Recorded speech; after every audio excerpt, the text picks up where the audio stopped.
Hey guys, how you doing? Welcome back to another episode of the Fight or Die podcast. And today, here's my guest, Dr. Quang Ho in the his out. Hey, what's up? So, Dr. Quang, please introduce yourself for the people who don't know who you are, please.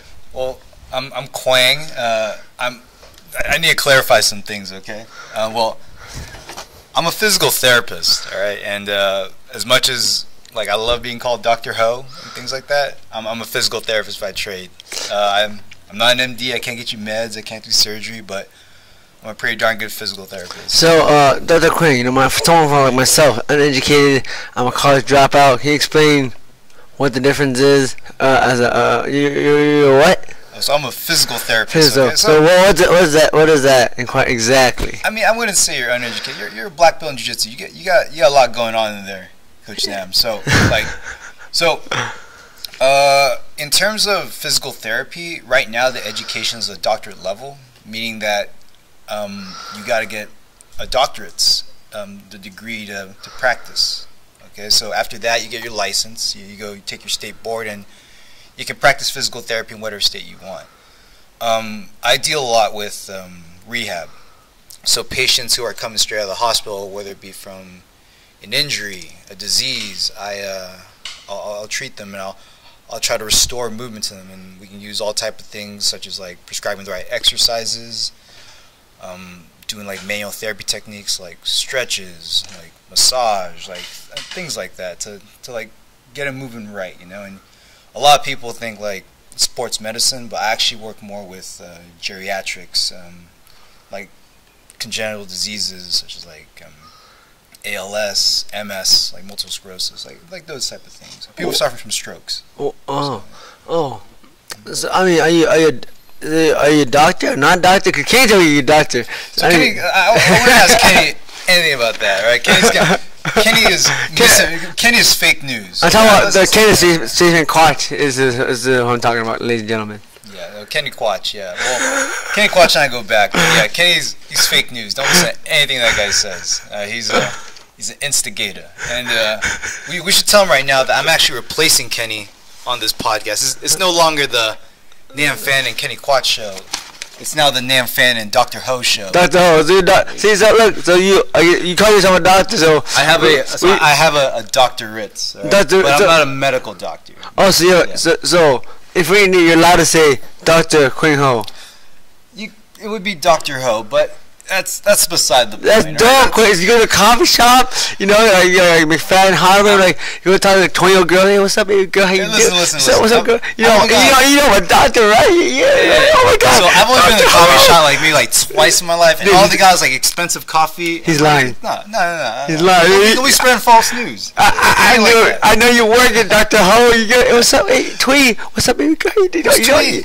You tell me. I can't tell you who Twee is. Kenny might be able to tell you. I need a generic name, but hey, what's up? You know what, doctor, right? Oh my God, you're so that guy, you're so handsome. Oh man. I love you a long time. You tell me, oh man, that man has a 20-year-old girl take advantage of that. That's awesome. I love it. Jennifer's my girlfriend. If you're listening to this, shut it off right now, dude. Because Nam Fan's gonna get me. You have a girl, dude. This guy, Dr. Quang, has a girlfriend, and he's still going to the coffee shop. This is crazy. Talking to 20-year-old girls, man. We keep that on the low. We keep it on the low. All right? Oh man. Oh. Right. So if you ever go, I'm not into that stuff. But if you go, you tell Kenny, he'll go with you. But he's into that stuff. He's definitely a coffee shop gangster. He's into that stuff. Yeah. Oh man, that's funny. That's the whole pervert. It's okay. It's my first podcast, so we gonna mess up. A little bit. But can I actually share with them a story? About go ahead. Okay, so listen, how we met pretty much. All right, so a long time ago. You remember when the internet was dial-up? Yes, I do. You got shut off the phone. I do. There was this video floating the web of this Vietnamese kid just knocking out this big old Mexican guy. Oh yeah. You know that, and I was in high school. That was high school. Yeah, that was high school. But it started surfacing, and all my cousins were watching it, and they said oh, check this out, and it was your highlight video. Oh yeah. Yeah. So when I saw that video, I was like, man, That's our boy. Yeah, that's the boy from Garden Grove. Represent. Yeah, but moving forward a little bit. In 2005, one of my cousins, Sean, he took me out to like the desert, and we saw you fight. Saboba. Ryan Diaz. Oh, he's dope. Yeah. But the crazy thing about this, what I remember was they called that fight a draw. Yeah. At first, but then like after a couple fights, they took you back out and they made you the winner. Yeah. For whatever reason. So that was when I first like saw you fight. Yeah. I won that fight. You know. But the third time. I got beat up. Damn. No. The third time I saw you was when Santiago High School we dueled Los Amigos. Oh, okay, yeah. And you know what they did? Who? They put me up against Max. Oh, guys, you don't know Maxwell Tanyaki is one of my students, my coach in high school at Los Amigos High. I was an assistant coach there for 3 years. Yeah, Continue so with Dr. Quang. So yeah, it's like pretty much like that's like how connected all this stuff was. Yes, it was a small circle, you know. I ended like saw you on like YouTube or whatever it was on back then. Saw you fight. And then I ended up going against one of your boys, and Max actually beat me. I don't know if you remember. How do you win? He pinned me. Oh, don't tell anyone though. Wait, what round? I think the first. Oh, dang! Wow. It was my first year wrestling though. Okay. Is he older than you? Yeah, Max is a little older than me. 2 years older or 1 year? I think so, yeah. Oh, yeah. But that's beside the point. But the reason I lost him, it wasn't because I was scared of Max. It's because I was scared of you. Well, are you sure? Because I knew who you were, and like my coach was like, you know what that is? That's Nam Fan. He's like a pro fighter. I'm like, oh shoot. And, like, so but your coaches are dope. Coach Sanchez, they're really good. It was Melendez. Melendez good. He's state champ. Yeah, he was a state champ. He's college, not high school. I think he was a state. I think he placed in state in high school. Qualified. Okay. Yeah. He's dope. Melendez. I went to state in high school, and I think he won state in junior college. He won. He took it. Yeah. He's a detective now out in Long Beach. Oh, really? Wow. He's big, dude. He's buff. Dude, he's like, yeah. Coach Melendez. Melendez. Like Rusama Pajares.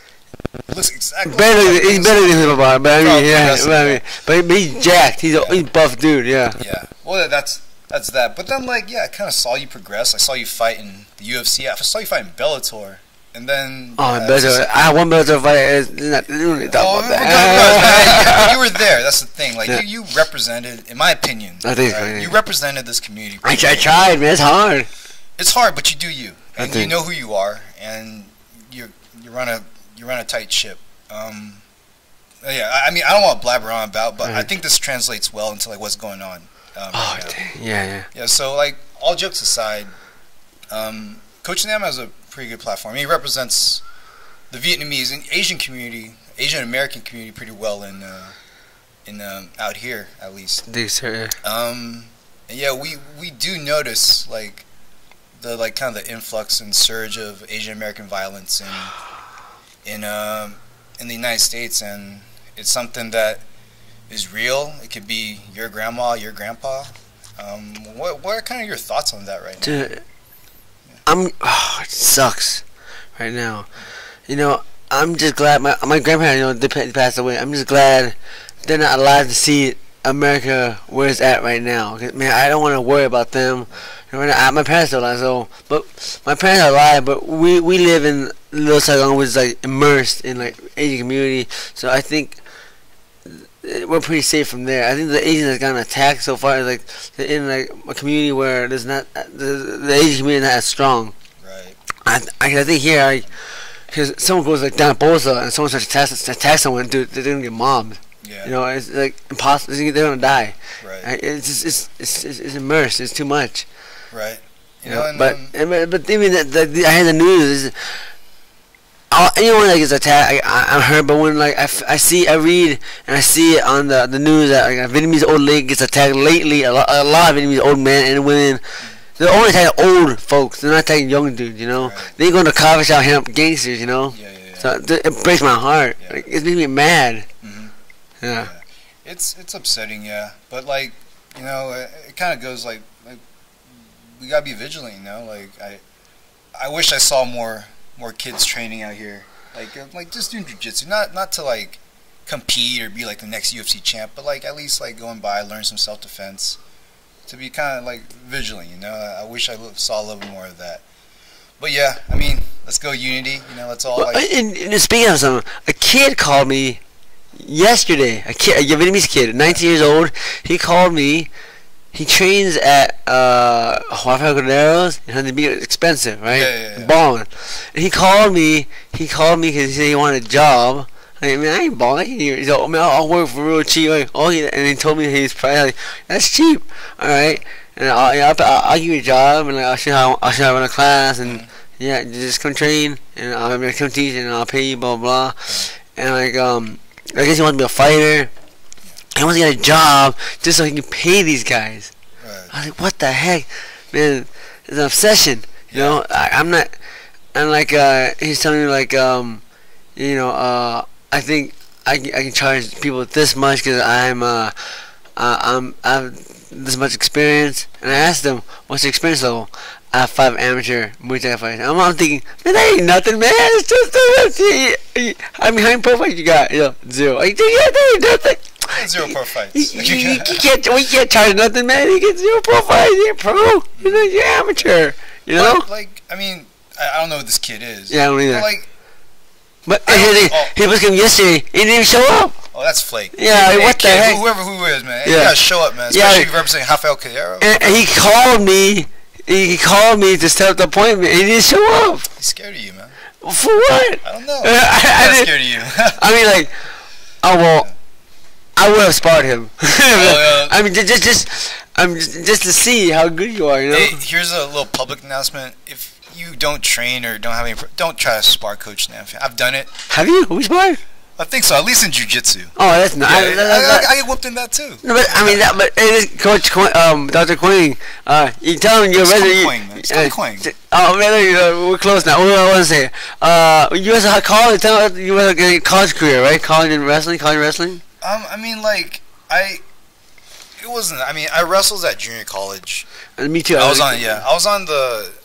was at SAC, but I was so deep in the depth charts. Like we won state that year, but man, like my biggest takeaway from that was like it's just a different level. No, I was SAC college, dude. They're dope. Yeah. But I was blessed to be among a lot of great athletes. You know, a lot of those guys I still keep in touch with. You know, and they're doing their thing. But what I remember most from wrestling at SAC was Coach Vince Silva. His kind of like philosophy on just like pressure wrestling, you know, like being technical, like, and just shout out to him. He's made that program like pretty respectable. I think he sent a lot of kids to like either like NAIA D3 schools, and he even had an Olympian, Jesse Ruiz, who ended up wrestling for Mexico in I think either 2012 or 2016. How did that work? So is Jesse Ruiz, is he an American? So he's an American, but obviously his parents are from Mexico. Yeah, so how you represent Mexico? If you're I think because of that like lineage, I guess, or prior citizenship, like you're able to. Oh, okay. Like you and I probably could go back to Vietnam and maybe try out for them. Represent. Were you born in Vietnam? No, I was born here. I was born in Vietnam. No, man, you're born in Vietnam. Nice. I'm a fop, man. Fresh off the plane. Fresh off the plane. What was it? Can you read and write and speak pretty well? I can read. I mean, I can speak Vietnamese pretty well. But I speak reading is pretty like spotty. You know. I can't remember. I know Dr. Quang can speak Vietnamese. He goes to college. He'll try to speak. Oh man, that guy. What? Yeah. M.I. You know, you go to the Vietnamese. I knew him. Yeah. See, you know the Quang knows. He knows about that, man.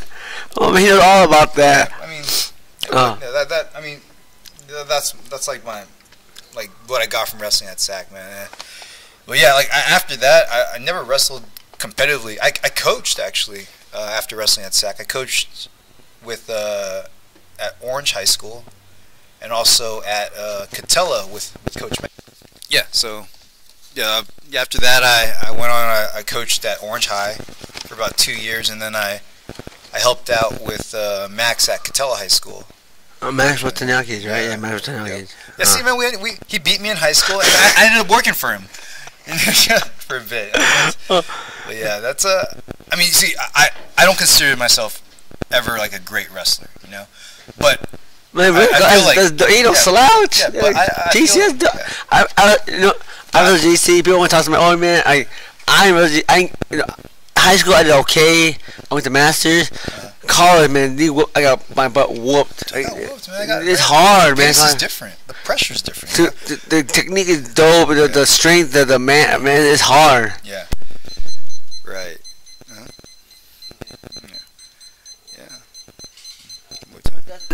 Dr. Quang, did you do any other martial art as a kid growing up, sir?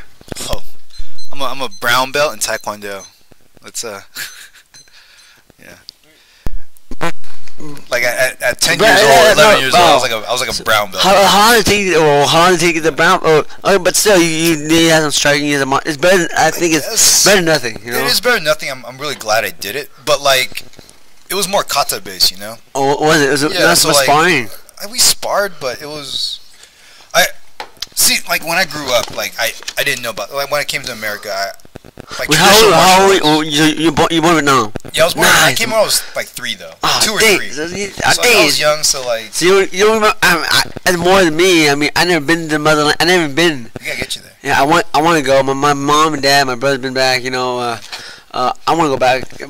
I still have family over there. You know. Yeah, like I have a sister over there that I never met. It's quite a trip. Yeah, I want to go. He's visiting my sister and her husband. You're always in Japan. Yeah, because I have my wife's Japanese. So I'm always in Japan. I fight there a lot. You know, so yeah, so it's very nice over there too. You know? I want to go to Japan. I haven't been in Japan. That's definitely one of the Japan's dope. Yeah. It's a beautiful city. It's safe as a woman. If a woman goes there at nighttime, and like she's at the subway alone, she doesn't have to worry about getting raped or anything. It's very extremely safe. Your wife lives in Japan? No, my wife lives here. Yeah. But she's from Japan. Yeah. I've never met her, but like, how'd you guys meet? I went to train over there, and then I knew a guy that has a school over there. Yeah. And I went to go train over there for a few weeks, you know. And then him, myself, and some other guy went to hang out, and she was part of the group. And she spoke a little English. She went to school in America for a bit. And then we just chit chat, just kept talking.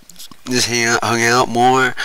When I came out to America, we just kept in touch. Just ever since then, we flew back and forth to visit each other. I would use when I fight UFC, I would when I fight internationally, and on the way back, I stopped by Japan for a few days, and then back to America. It's a long distance relationship, but it worked for 1 year.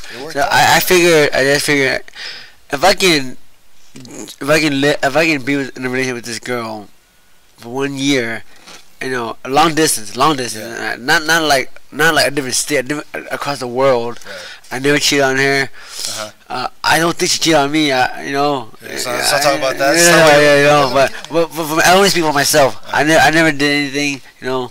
I didn't have any options either. You know. But here you are. You have a beautiful baby boy. Yeah, baby boy. He's probably gonna be a beast. I hope so. Yeah. My wife does not want him to fight. Wants him to be a singer, a pretty boy. You know? I want to ask you for some advice, because one day I plan to have kids. Yes, sir. What if your son doesn't want to do any martial arts, or like wrestling or sports or whatever? You know, he wants to go that route. What are you gonna do? I'll probably disown him. I'm just kidding. It doesn't matter. I'm of course want to do. I'm gonna love him whatever he wants to do. You know, I'm doing what I can to support him. I just love him a little bit less. But the first time I met you, was that a Quinta coach or was Los Amigos coach, right? Los. I think this was like 06 or 05. 06, 05. Yeah. So I coached at La Quinta for 2 years. I didn't know La Quinta had a wrestling team. Like they were awful. They were awful. It was always between Bosa Grande High School and La Quinta. Because those two schools were awful in the Grande League, and those two would always go at it to see who would get the one win. You know, so each team was like how many 8 schools?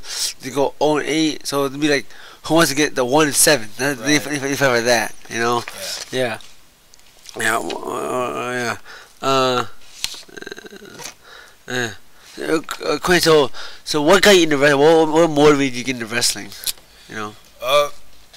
So like, even though I did Taekwondo when I was younger, I wasn't really into martial arts. I mean, I didn't even watch kung fu movies, to be honest. You did not? Yeah. What really got me into sports in general was my dad. So he watched, like, his introduction to America was like American football, the NFL, and I don't know if you remember, not the boxer, but Dat Nguyen, the football player. Yeah. For the Dallas Cowboys. Yeah. He's giant. Yeah. Yeah, he's yoked. Yeah, he's jacked. Yeah. He's a Vietnamese brother too. Yeah, he's representing. So, yeah. I think that was, for that time when he was playing, that was like my dad's favorite team. And Exactly, so, like, I was watching football. I was like, man, I can play in the NFL one day.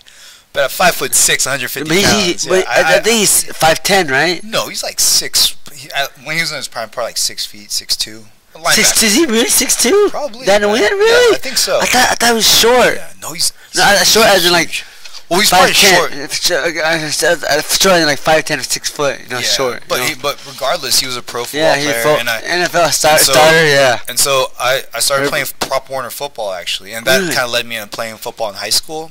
But Coach Sheristani, the football coach, was also the wrestling coach too. And so, like, he's like, off season or when football season ended, he tried to get as many of the football players in there.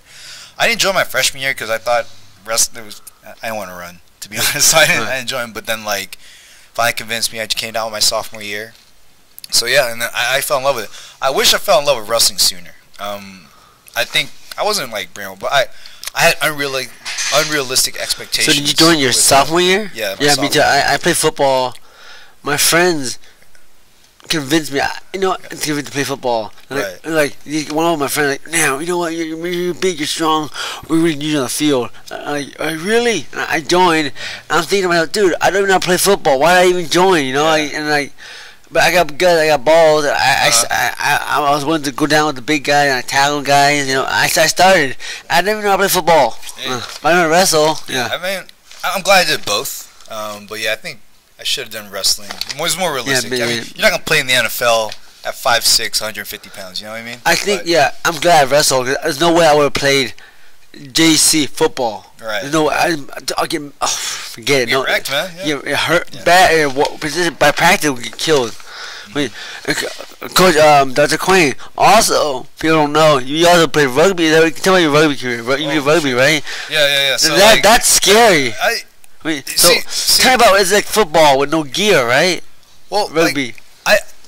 So after wrestling was done, and I transferred back to Cal State Fullerton, like, there was a rugby club, and where'd you go? Oh, so like, my educational history is right after high school. I went to Cal State Fullerton. Yeah.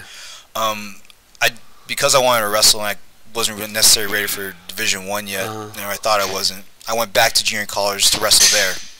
So I finished up at junior college. I went back to Cal State Fullerton to finish up my bachelor's degree. From there, like, I joined the rugby club. I took it pretty seriously. So it's a club. Yeah, it's like a club sport. But is that part of the school? Not necessarily. Like a league. Yeah, not part of, like, it's a scholastic type thing. Yeah, but, like, the cool thing was, like, every college in Southern California had, like, a rugby club. So, like, we kind of set up our own league, and like, there was actually a national USA Rugby sponsored it or oversaw it. So we like played each other through that. So we played, like, Long Beach, USC, and yeah, we were pretty good. But I think rugby relates a lot more to wrestling than it does American football, personally, because, like, I think the reason I was good at rugby was because I wasn't scared to, like, take people down. I knew how to take people down. Like, takedowns are easy. Like, shoot a double leg here and there, and, like, yeah, it stops the ball from going forward, And I mean, you learn, like, the little rules here and there. But I mean, it was fun. I love my teammates. I keep in touch with them, and some of them are still playing. Like, rugby's a pretty dope sport, but I don't think I'm so wrecked now. I couldn't play a game of rugby right now. So let me ask you something. How does rugby? So would you say rugby is more dangerous than football? So if you're talking about, like, CTE, concussion, and like that, sure. I actually would say it isn't. Wow. Why is that? Because in American football, I always felt like there was a sense of security when you're hitting someone because you have all this padding on. Yeah. In rugby, you're a little more. I felt we were a little more like cautious when like just slamming. It was more like a technical tackle versus just like straight blasting someone like off their feet, you know. And yeah, like so I thought I never got like knocked cold out in rugby, but when I was playing high school football, there were times where like I lost consciousness. I just didn't know why. What? I was blindsided by like a 250-pound Samoan, or like I hit someone way too hard. So you think you got knocked out? Yeah, like I think unconscious? Yeah, I think there's footage on YouTube of me just getting blindsided, like in like a football game. Like you're on the floor. Like yeah, for like 10, 15 seconds. Like that's scary. Shake it off. Yeah, it is scary. I mean, in football, like, when the guy gets tackled, like the 10 guys roll over, run over you and stuff. I think now the rules kind of like make it a little bit safer. Like you can't spear someone. You can't. There are rules against like blindsiding, and like it's getting safer, and like but CT is a real thing, and I definitely do not want my kids to play football. I'm very against that, especially if they're like my size. You know what I mean? Yeah, I fight a lot. I mean, I still spar hard. Yeah. A lot of professional, high level professional boxers. Last striking. I know my wife did have CT, but yeah, what I like is I'm just keep doing what makes me happy. You know, it's really fun for me. Yeah. At the end of the day, yeah, you gotta do what makes you happy. But football, I'd rather box these pro fighters than play football. Football, there's no weight class. That's scary. Football's scary. No. Dr. Quang, so you wrestled at high school and college. How do you think that wrestling has helped you in everyday life? Oh man, I'm glad you asked that. Outside of wrestling, yeah. Yeah, I mean, I will never say I'm like a great wrestler. I'm not like Dan Gable or anything. I'll never like say like, oh, I'm good at that. You should. You go to college. You tell the girls you're like Dan. The guys like you like you're Dan Gable. But like. What I took away from wrestling wasn't necessarily like the skill of it. It was just more the mindset of it, you know. I don't think my days are easy. I wake up at like 5. I start my day working at 7, and I just kind of push through. Like I even apply that to school, you know. Like physical therapy school wasn't easy, but like it just like wrestling taught me how to grind, you know. Taught me how to just open the book, read up all this stuff, memorize the facts, and like just that, you know, and it actually helped me a lot with jiu-jitsu too when I started off. So yeah, wrestling's done a lot for me. If I were to tie like my success to like one sport, discipline, physical, all that, it would be wrestling, you know. And that's kind of how I apply it with everyday life. It kind of hurts too sometimes, my everyday life, my relationships, because like sometimes like I do push too hard. Like I want to do more. Yeah, you should. Yeah, always push. Like, fight or die. You love it. Fight or die, right? Right. but yeah, we should make it a law that everyone at least do like a year of jiu-jitsu or wrestling in the United States. I feel like it would be beneficial for our society. You know what I mean? Yeah. You got the Vietnamese coffee? Yes, yeah. Café soda? Café soda, yes. But my students gave it to me. Yeah. Oh, let me get that in. Get the Vietnamese coffee. Don't want the freaking all this ice in it. I told you, a little bit of ice, not but the ice. I want a lot of milk. Do you get that? What is that? Café Lou? Is that what it says? It says Café Lou. It says Café Lou right there. No. Café Lou. Man, what is this? What is this generic coffee shop? Come on, Twan. Dude, what the heck, man? Where we at? Yo, so Dr. Quang, can you please let everybody know how many pro fights you have?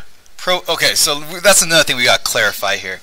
Because I don't know what Kenny's telling you or what you're hearing, but I've actually never had a pro fight. Not MMA. So he told me you go to the coffee that you tell the girl that you're a pro fighter and you're a doctor. Who told you that? Kenny told me we established initially that Kenny is fake news. Right? Kenny's worse than Trump. You go to the coffee shop. Am I a tweet? You're a pro fighter, right? Yeah. Yeah, I'm a pro fighter and I'm a doctor. Brain surgeon. No. So I don't fib, all right. So I mean, realistically, I compete a lot in jiu-jitsu. I do like at one point I was doing a tournament every month. That's a lot. Yeah. Yeah. That's a lot, yeah. But like I think you coached me on one of them too. Oh, I think yeah. But like I had He won. Yeah. Did you win? You won, right? Oh, Yes. I did. Yeah, but I mean I had 2 quote unquote super fights where like I got some money, but like it's dope. Nice. No, it's not dope, man. Because I sold. That's great. No, because I sold tickets. But it was a cool experience, you know. Yeah. But what event was it? it's called Fight to Win. Oh yeah, those guys. Subversive. Yeah, I remember those guys. Yeah. So wait, I never done it. So is it pretty big? How's it? Is a mat in the middle or is The mat's in the middle. It's like elevated. It's like a judo mat almost. It's like pretty big. How big? How is it big the ring? Like 25 feet. I would say it's like 25 by 25. That's pretty. Yeah, it's a good size. Not bad. But like, I mean, it's cool because like jiu-jitsu before like all this stuff going on right now, like no one knew about it. Yeah. Like there was like IBJJF. Yeah. IBJJF charges you like an arm and a leg just to compete. Yeah. So like Fight to Win was cool because like they pay you. Yeah, they pay you a little bit of money and you got to kind of showcase what you.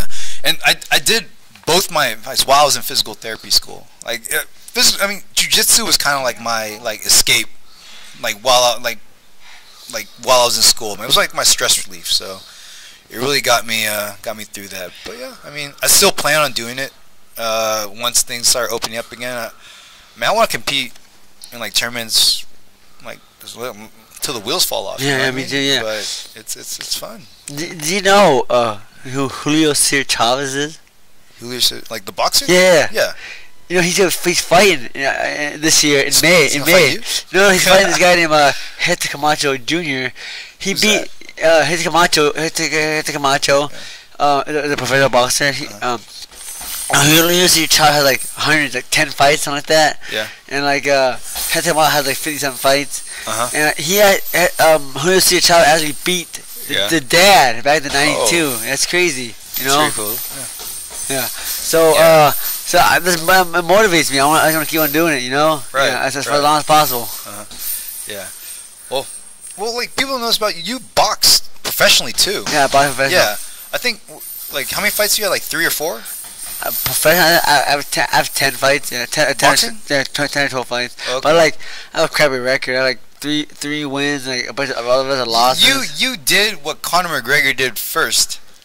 You went from MMA to boxing. Yeah, MMA to boxing.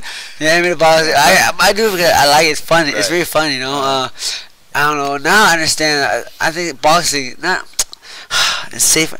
It's safer. Well, it's because it's all striking, so you eat more punches, but you have a good technique, good head movement, you know, good cover. You won't be, and you run a lot, good cardio. You won't be taking so much damage. Yeah.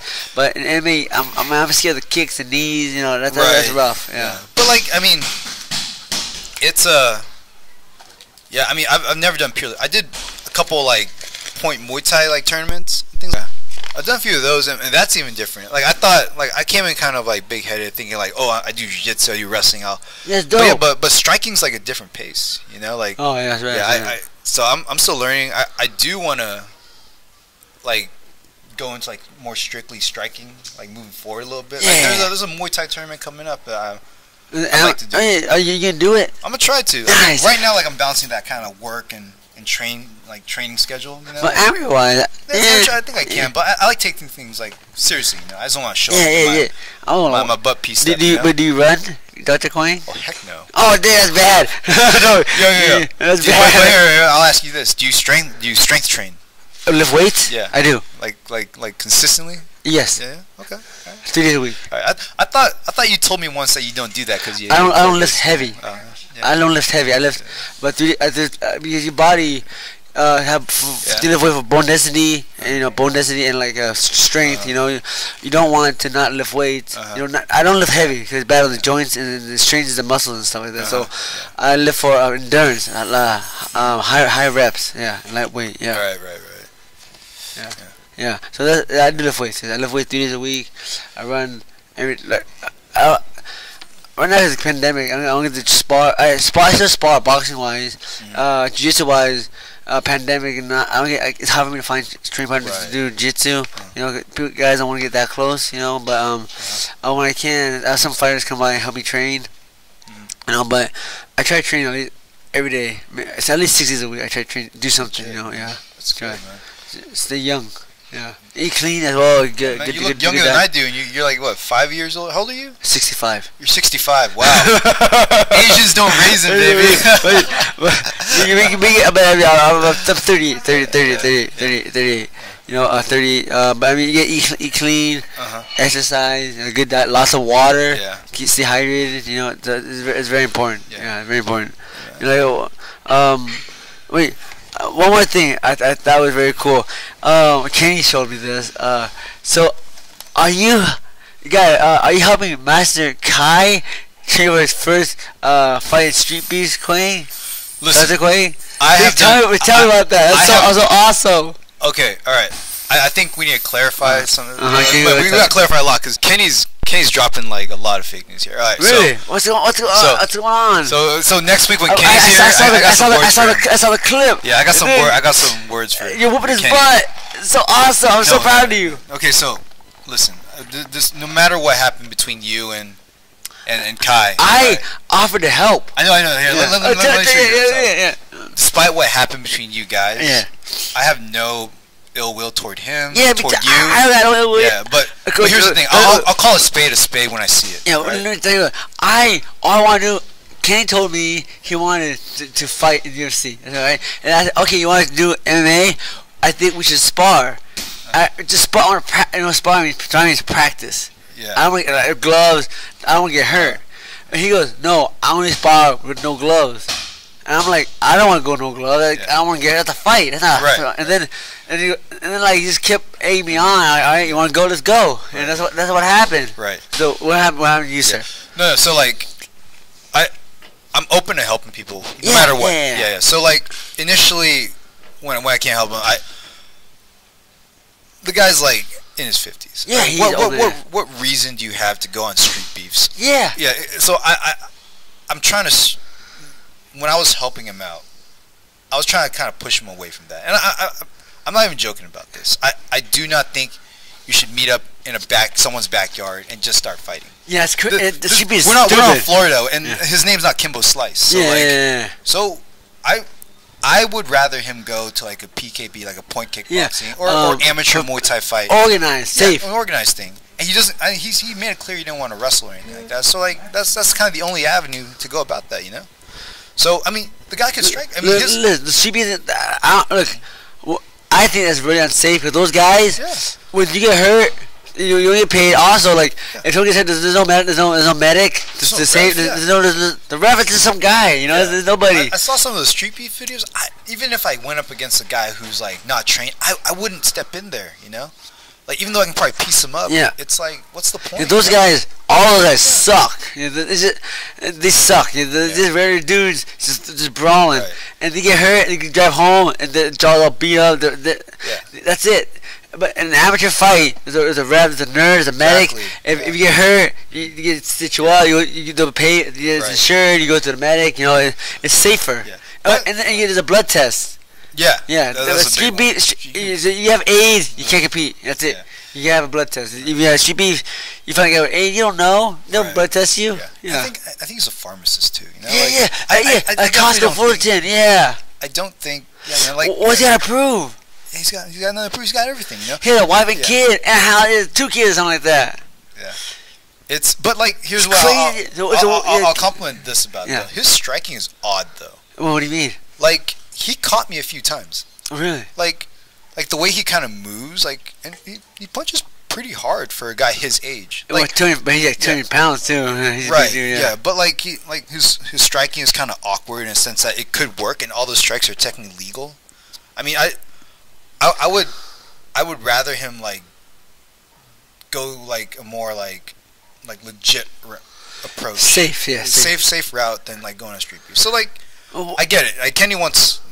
I know what Kenny's want. He wants to help him, but like, there's a better way of doing that, you know. Let me ask you. Plus, it's on YouTube as well, and so like, I mean, why? Let me ask you. Why do you think? Yeah, I keep asking. I'm thinking to myself, why didn't he just go with amateur? Exactly. Why did he want to go this route? I think it's because he's listening to Kenny. Kenny, we gotta talk, man. Like, seriously, we gotta freaking talk. Like, Hey, if you keep telling you're with him, what do you think Kenny's telling Dr. Master Kai? Yeah. I think he's just leading him. Like, I don't know. I don't know what Kenny's connections to street beef is, but it's just not the way to go, man. And like I get that a joke's a joke, but this is someone's life, and I care about the guy. He's a cool guy. I actually met Kai when he was at Rounders. Oh really? Yeah, and like, how long was he there? One day or no, he was there for a while because we did sparring there too. Oh, you sparred him? Oh, dude. Yeah. Oh, before dude, nice. Yeah, but when I spar, I go like 50%. Is that maybe a high? 25%. Is that a high spar? Huh? No. Well, I definitely won't spar 100%. Yeah. Because there's no need to. Yeah. You know, I'm not playing for a fight. Yeah. I got a job, but yeah. like, yeah. But it's just I don't think he should be going that route. That's all I gotta say about that. Like, he's a grown man too. He can make his own damn decisions. But that's just my 2 cents on that. And I told him that when I was with him there. Because if someone okay, you're smart. You're in the game. What does it reply to you? Because like Kenny told him, I didn't know Bao. Bao told him that Nam has good gas. Like me, I have good gas. I run, and he said, "I'm gonna knock him out." I didn't hear that. Yeah. Like he's never, not in front of me at least. He's never talked bad about you. So aside from the video I saw on YouTube, like I never knew you guys had like that whole issue. But video aside, like when we were there, my litmus test, or like kind of how I gauge someone who wants to go, if I could piece you up, you probably shouldn't be a pro fighter, man. Because I know myself. I never walk into a room and say I'm the biggest, baddest. You should. Only in the coffee shop. Only in the coffee shop. Oh, only. But like, yeah, no, it's safer. It's safer to go to a gym and act hard. But you go to college act hard, you might get shot. Yeah, you probably. So it's safer to go to the gym. Yeah. It's gym. But no, like realistic. And I know some of these tournaments they have age groups too. Yeah. So like it's better for him. It's safer. Your age group. Yeah. Would you be open to letting him train with you? Yeah, I told Kenny. Hey, how about come here and train with? I'll spar with him. And Kenny told me, he hates my guts. I don't think so. He does not want to train with me. He can't say he hates my guts. Yeah. I didn't even want to fight him the first time. I wanted to spar. I'll spar with him now, dude. It's not a big deal. But like what I think. So when I sparred him too, initially he went like super hard. Yeah. But then I stopped him like, hey, like let's slow it down a little bit. Let's kind of work some like. How hard is it? Like he tried to knock me out. What happened? No, like he went like full speed. Like you saw it with gloves. Yeah, like 10 seconds in, I was like, hey. He's going like berserk baboon on you. Yeah. So but I told him, hey, let's like slow it down. Yeah. Let's slow it down and just like take it seriously and like actually use it as like a training session. Yeah. You know? Like, because we can just show up. I can spar this guy right now. Yeah. And like we wouldn't learn anything from him. Yeah. We wouldn't learn jack. Yeah. But like if you actually like train and prepare for a fight, like I think it's gonna serve him better than just like going hard. And I think that's what he needs to learn. And I think that's the disconnect from like his type of martial art versus like MMA, like the sport. Dude, I like going hard, but I'm spar with like high level pro boxers, and like me getting beat with these pro boxers, I'm learning. You know, move my head, I'm learning. You know, I'm getting different tips. Same thing with Master Kai. It wasn't hard. It's good. I go hard. I'm pro fighter. I do that, but you're not. It's not. And you're a doctor. You know, you're a doctor, man. Right. So is he. Yeah. So, but yeah, if at the end of the day, I think if like you if I'm piecing you up, you probably should get real training because I train like once a week. So, to be honest, dude, dang. So you train once a week. You're piecing up this 200-pound big, so 5'10", 10-pound. For Vietnamese guy, you know, Vietnam is a third world country, folks. You know, so the resources, people are starving over there. And I'm just thinking, man, what was his parents feeding him to give him that big, man? We're American Vietnamese. No, well, I mean, yeah, you're born and raised here, right? So you're born and raised here. You know, so we're smaller than him. Yeah, I mean, what the heck? It's just genetics, man. Dude, my brother's like 5'10". Like, is he really? Yeah, my brother's like 5'10". My parents like 5'5" and like 5 feet tall. Yeah, my brother, he's 6'2", like 30. Like, exactly. Like what happened? I think it's because we wrestled and like cut so much weight. No, maybe, yeah. God dang it. Yeah, God dang it. But God dang it. yeah. Oh man. But yeah, yeah. That's all I have to say about Kai. Yeah, so I told Kenny, no, but I want to spot. I want to help. Right. No beef, no camera. Don't bring your dang friends. I think you should maybe bring him on the podcast and kind of pick his brain. I told Kenny about that. Hey, I'm thinking about having Master Cat on the podcast, but I'm not sure. Might be a bad idea. Might be too pissed. I'm still pissed. Well, go to the coffee shop together first. Get some cafe sada. Oh man, I talk it through, and then when you guys are ready. Real talk. Now, back in the day, with a coffee shop, before it was just the waitresses, not like how it was like slutty girls. The coffee sucked, but I think coffee was good. We had the video game arcade on the table. It was fun. And then good food. It was fun. Now the coffee there sucks. It's like there were 20 girls making coffee. They can't make coffee. It's not as good. You go there for the girls, and I don't care about the girls. I'm a married man, And when I was young, when I was single, the girls wouldn't talk to me anyways. I'm broke young guy. They smell money. Mm-hmm. They know you got money. You don't got money, but yeah, I want Master Cat to come and train. Tell Kenny to come here. That'd be fun. Man, it would be. I mean, yeah. Anything's fun with Kenny, right? Yeah, Kenny's a funny guy. Yeah, I like Kenny. He makes things very interesting. Yeah. Man, I hope. So when you sparred him, you had gloves on. Yeah, it was Muay Thai sparring. 16-ounce gloves. I wore 16-ounce gloves. Okay, I wear 16-ounce gloves. Yeah. How does gas feel? I think initially it was like 2-minute rounds, so he got enough. It was like 5-minute breaks in between. So how many rounds did it go? So I think how we did it was we went from just movement, and then we did some light touching sparring. We did like Dutch drills. What's that? Like just back and forth. Like yeah. And then afterwards, we kind of picked up, but by then he paced down. I think his problem was just more understanding that sparring should be technical and he shouldn't be blasting. But he had some really awkward shots, like there was you throw a traditional hook, but his went from he shifted from body to head real quick, and that caught me on the chin pretty good. So I was whoa. That's messed up. I'm not that good either. So Dr. Ho, he's very humble. He's very, very humble. Not that good. He's very humble. Come on, you got fights under your belt. Oh man. So I want to talk to Kenny again. Tell him that we should train. Right. But Dr. Ho, what time it is? Time for some fan questions. Yeah, fan questions. We got fan questions. Are these your fans or my fans? I don't have any fans. I got my mom, maybe my dad, maybe my little brother. Your girlfriend. My girlfriend submitting questions? No, I don't think so. I don't think so. I just want to say hi to my girlfriend. Hi, Jennifer. I'm here and not looking at our house. He's lying, man. Dr. Quang goes to coffee house with me. Look at this young 20-year-old Vietnamese girl. Man, you got a nice Korean girl at home, man. 안녕하세요. 안녕하세요. Is she Korean? Yeah, she is. Oh, she is. How'd you meet her? Huh? I'll tell you. Okay. What's it? First question by Jonathan Mason. What are some of your favorite methods to recover from a lot of practice? Okay. From a, I guess you're asking from a physical therapy standpoint.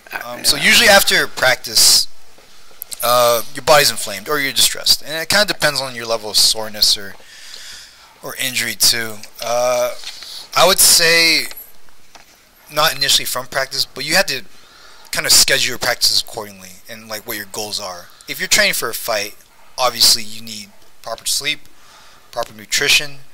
The old kind of ways of just grinding out until you die that's old science. New science is you gotta taper off, you gotta get your rest, you gotta get that at least 6-8 hours of sleep. You gotta eat well, not just eat anything. You gotta eat the right foods. Like if you're trying to bulk up, obviously you need to increase the protein intake. If you need to like kind of decrease your muscle mass and cut weight, maybe a little more carbs in your diet. But that's something that like we could talk all day about that, but I think we should move on to the next question. Oh yeah. They done it quite. Now by Andre Myers, how to diagnose or treat, rehab, or torn fascia? Is that how you say it? Fascia. Fascia in the abdominal region. Okay, so when you say the abdominal region, I'm pretty sure you're talking about kind of your abs. Right, so what we got going on there, we got your rectum abdominis, which is your six-pack. You got your obliques, the interior and external obliques. You got your transverse abdominis. Fascia is pretty much anything in between all that. It kind of separates your muscle. So fascia is poorly vascularized, so it doesn't get a lot of blood flow necessarily. So you just need to rest.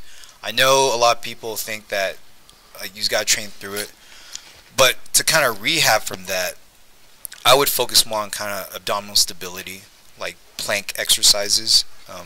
You should look up dead bugs, like side planks, abdominal bracing, just to kind of keep things there stable, you know. Because I think a misconception is like having a six-pack means you have abdominal stability, but more so like being stable, like in your core area region is going to translate better into like kind of training in martial arts, things like that. So yeah, so like more like ab workout. Yeah, but not the traditional like sit-ups or crunches or whatnot. Like just more like just isometric. You know, like planks. Like there's an exercise called dead bugs. Leg lifts. Leg lifts, but not necessarily bending your spine. Just lifting your. We should do like a video, kind of just like exercise routines. Yeah, please. Yeah, so, it'd be great if people would appreciate that. Yeah, but like here's the thing too. I don't necessarily consider myself an expert in all these things. Like some Instagrams you should probably follow that can probably give you a lot better advice than myself. Like as a physical therapist, I work more so with like neurological patients, like stroke, MS, like ALS. But like for sports specific rehab, follow Dr. Kickass on Instagram. He's a really good one. Judo physio, he's really good too. Dr. Abate. He's based out in Florida. I've never met the guy, but he posts some pretty good stuff. And there's a newer one. They're local. And I've sent some of the guys I train with there. Open Mat Physio. They post some pretty good stuff about recovery. So I would ask them more so on kind of like, I'm guessing this is more like martial arts, MMA specific stuff, you know. But I'll kind of give what general knowledge I have right now. Like kind of I'm talking, yeah. So what's the next question? Oh, okay. Oh, next question. So next one's by Seigo Hasegawa. You know, it's very rare. It's very rare. I never met someone that was a fighter and a doctor at the same time. It looks so contradicting that you hurt someone as a fighter, but you heal someone as a doctor.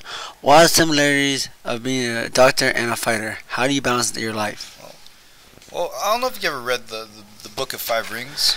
I have. I don't read books because books don't have pictures, but I read that one. It's very thin. Well, like, it's very thin, yeah. Well, like, it emphasizes kind of like the Renaissance man. More so like, if you want to be a great combatant or a warrior or fighter, it's good. It's a good book. Just talk about dedication, you know. Right, but like you have to have other facets in your life too, you know. I love my job as a physical. I help people. I leave every patient encounter I have like knowing that I did at least something to help them, you know. But like that supplements my martial arts too. It makes me appreciate my life a little bit better because sometimes I walk into a room and I see literally someone who is bedbound. They're like half their body's taken out through a stroke, and like I feel so blessed that like God has given me kind of like the ability to move like from like I don't have any issues right now, but like I get to help them, you know, and I still have like all my strength, and I'm allowed to train, you know. So when that helps my martial arts a lot. It actually kills my ego too. Like when I was younger in high school, I wanted to beat everybody. Yeah. Yeah. But like now, like having that like ability to like heal people makes me appreciate martial arts for just more like a lifestyle, you know. Yeah. I don't necessarily have to like win the match. Like I've lost plenty of times, and like I still wake up every day with my health, and that makes me appreciate it more. Exactly. Yeah. So yeah. What's the next question? Next question, Dr. Ho. Next one. Next one by George Cortina. Why does it burn when I pee and sometimes poop? What do you say? He says, George Cortina. Why does it burn when I pee and sometimes poop? Yo, it's good to end on this one, but like, okay, let me read this question again to everybody. Why does it burn when I pee and sometimes when I poop? All right, this seems like. So we got George Cortina. All right, we gotta make sure this guy gets his name out there because we want to help this guy, George Cortina. Okay. I don't know. I think he's help. Like I said, to specify from earlier, I'm not a physician, but with those symptoms, what does that mean? What does that mean? It seems like a STD. Really? Yeah. This could be STD related. Okay. Okay. Guys. Or he has a kidney stone. I don't know. Okay. Look. How about the pooping part? He takes off the butt. Oh no! Oh my God! Hey, George. Remember, George Cortina asked this question, so. Yeah. Maybe we should get this guy on the podcast. Oh man! Clarify things. I don't know who this guy is. But also I didn't know this. If you're dehydrated, you pee when you're dehydrated, it burns as well. Yes? It can because I mean. Yeah. We'll talk about it. It's a little much. For yeah. I mean, just so you know,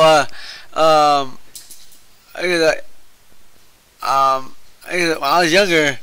I was very young, I was drinking well, but I was very active as a kid, and I was peeing and burning, I got herpes, I'm too young, I didn't have sex yet, so can't herpes, so it's dehydration, being dehydrated, have your body hot, have your body not being cooled down by the water. I mean, funny story, one time, you know who Russ Muir is, right? Oh yeah, of course. So Russ Muir is a great jiu-jitsu coach. Yeah. So very good. Abu Dhabi too. Yeah. Yeah. He gave me I rolled with him once. It was a super hard roll. He was just kicking my butt like up and down the mat. I came home. This was just jiu-jitsu. Yeah. He was slamming me. He was taking me down. Like knee on back, knee on belly, all that stuff. I came home and I was pissing blood. How is that possible? I don't know. It was just based off jiu-jitsu. But I think I was training for one of my super fights in jiu-jitsu, and he was just getting me ready for that. He was just kicking my butt. So, when you piss blood, why does that? I've not yet pissed blood yet. But why did that happen? Why did that happen? How? Why did it happen? In my mind, I felt like blood. Yeah, I think in my mind, probably one, I was dehydrated because I was cutting weight. Dehydrated. And then number two was just I was getting beat up. Yeah, and it didn't take any strikes. Like he was just. And your intestine, you bleed inside, you bleed out there. So mostly, the bleeding's gonna come from probably damage to your kidney or your urethra. Your kidney's obviously attached to your bladder. It filters out nutrients, things like that. So if those are damaged or there's some kind of I don't know, issue with them, your piss gonna look funny. Oh, wow. So I mean, I hope that answers George Cortina's question. Yeah. So, he should go probably see a urologist. And a GI doc, maybe. Wow. In all seriousness, if he is serious about that, go see a urologist or a GI specialist. Wow. That's George Cortina. But that was informative, though. Yeah. So besides STDs, naturally, those are some answers to possibly why it burns when you urinate, and why do you?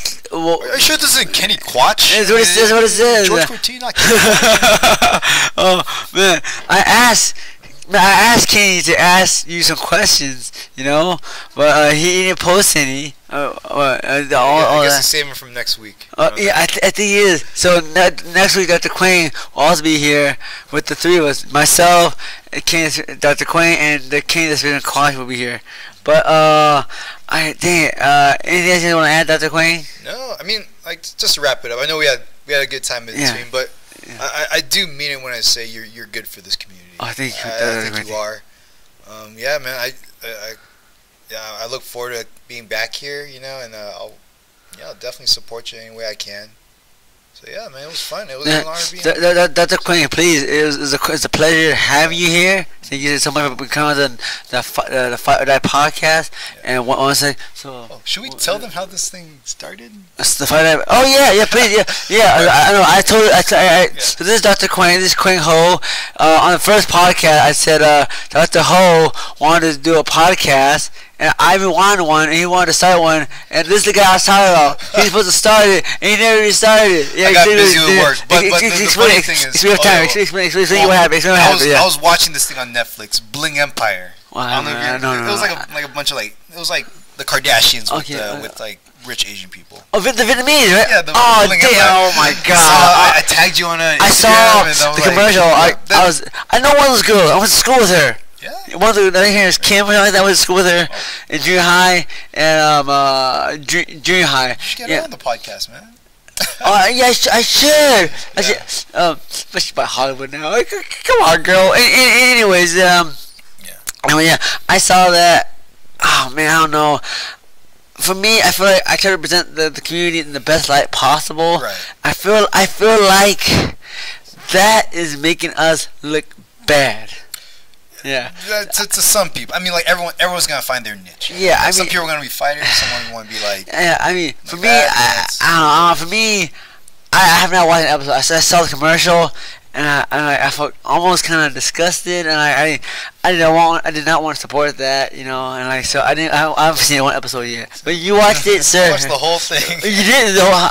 Tell me about your experience. Tell me your thoughts on it. No, it's entertainment. No. Tell me your thoughts. Tell me what happened. Those aren't my group of friends. Yes. Yeah, we were cut from this different cloth, but. So can you please tell me, for people that have not watched it, what this show is about? Oh. You know, and what goes on the show? Okay. Yeah, cause I don't know. I don't know. The best way I can describe with the time we have is it's like Keeping Up with the Kardashians, except with Asian people. So I don't even keep. I don't watch the Keep Up with the Kardashians. Exactly. So what do they do on these shows? So, what happens? I mean, they're creating their own drama. That's it. They Well, wait. What does that entail? What's creating your own drama? I mean, they're dating each other. They're breaking up with certain people. They're finding things to complain about. How they do? But that's the family, right? They can't date each other, or they're all different families. Like the few families, all Vietnamese. No, they're not all Vietnamese. Some are like Taiwanese, I think. So is the main family, in the Kardashians, is the Kardashians? It's focused on them. Yeah. So in this show, what's it called? Bling Empire. Yeah. So is it focused on one family, or is there a few families? There's a few. They're all friends. Okay. It's like a group of friends more so. Yeah. So are they balling? Are they rich? Oh, they got FU money. Wow, yeah. FU Vietnamese money. Wow, when Vietnamese has FU money, man, that's not good. That's not a good mix. Yeah, that's gonna be bad. Wow. So do they live in a mansion or? Yeah, I think so. I saw this like how long ago? It was like 2 months ago. Wait, so I mean, is it Orange County? They live in Orange County? LA, like West Hollywood. Wow. So I mean, here there's some big houses, but I wouldn't say it's a mansion level. Mm-hmm. Is it right? Would you say it's a house that are big? But I wouldn't say it's a mansion. I've been to Magic Castle. Like in Disneyland? No. Magic Castle is a magic club in Hollywood. It's the magic club. You have to get invited. No. It's in Hollywood. It's a mansion. It's 3 stories. It is you can get lost in it. It's enormous. You know. Mm-hmm. So nothing like that exists around here. You know. So over there, I mean, there's no houses in Orange County. In northern where we live, right. You go to you can't get lost. I mean, like properties in like Newport Beach. Yeah, but that's south. That's south. So you get those are rich folks, you know. Yeah. So they live in a house where you get lost. You would say. Yeah. Is that? I think so. Yeah. Damn, that's crazy. That's not the point. The point is that is like I want to send you as a joke because I know your mindset is entirely different from their mindset. Oh yeah. I'm not about that. It was more like a joke, but then it led on to like kind of like you like pursuing like kind of like making this podcast and kind of like putting your stuff in there because I think kids growing up need both. They need to have like kind of that that lavish entertainment type thing. That's like the Hollywood scene, but they also need to know like kids gotta be real too. You know? Yeah. Like they gotta be streetwise. They gotta be tough, like things like that. So I do think there's a lot of takeaways from you kind of putting your stuff out there, and like one day, who knows, like the next like Vietnamese UFC champion might walk through your door. I hope so. I mean, I think for me, I'm very thankful. I grew up in this area, this community. Right. I feel like I don't think I grew up rich, for sure, not rich. In this area, I don't think I grew up poor. I wasn't broke. I never stole. I didn't grow up on the streets. I always had a place to live. I was never hungry. And sometimes, my family went through some financial struggles. We always had a place to stay, to sleep. We were never on the streets.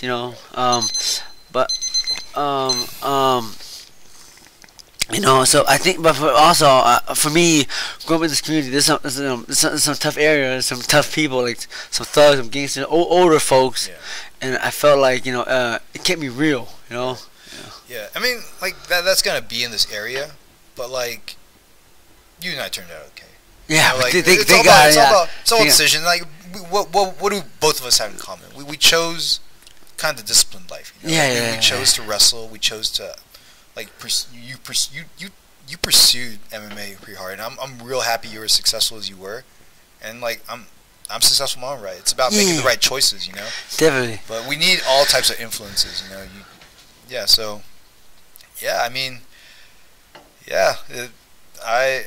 I really hope, like, to wrap things up, like I hope the biggest takeaway from like us talking is like for me to let you know that you have a huge platform. Like, you have all these followers on Instagram.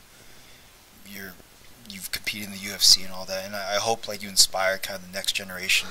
Yeah, I hope. Not just Vietnamese kids, but kids.